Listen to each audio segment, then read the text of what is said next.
আজকে ছিল রবিবার আর আজকে কর্তামশাই বাড়িতে ছিল।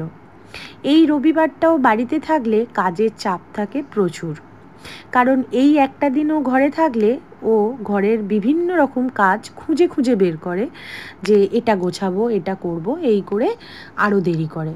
তাই দুপুরের লাঞ্চও করতে দেরি হয়, সমস্ত কিছুই দেরি হয়।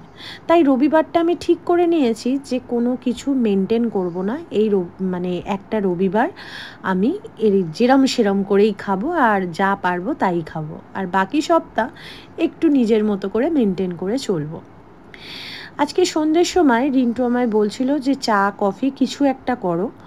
তো আমি ভাবলাম চাই খাই, কারণ আমার তো এমনি একটু ঠান্ডা লেগে আছে। তো আমি ভাবলাম একটুখানি আদা দিয়ে ভালো করে চা করে খাই, কারণ চাটা তো আমার প্রথমে নেশাই ছিল। আর এখন তো বলতে পারো যে এই সপ্তাহে একটা দিন কি কোনো সপ্তাহে খাইও না, এরমভাবেই হয়। তো চায়ের নামটা শুনলে আমার একটু খেতে ইচ্ছে হয়ই আর কি। তো যাই হোক, তাই সুন্দর করে 2 কাপ চা বানিয়ে নিলাম আদা দিয়ে, বেশ ভালো করে চা পাতা দিয়ে ফুটিয়ে ফুটিয়ে চাটা করলাম। তো এখন রিন্টু বসে ওর কিছু কাজ করছে, তো আমি চা নিয়ে চলে এলাম। তো চলো টাটা।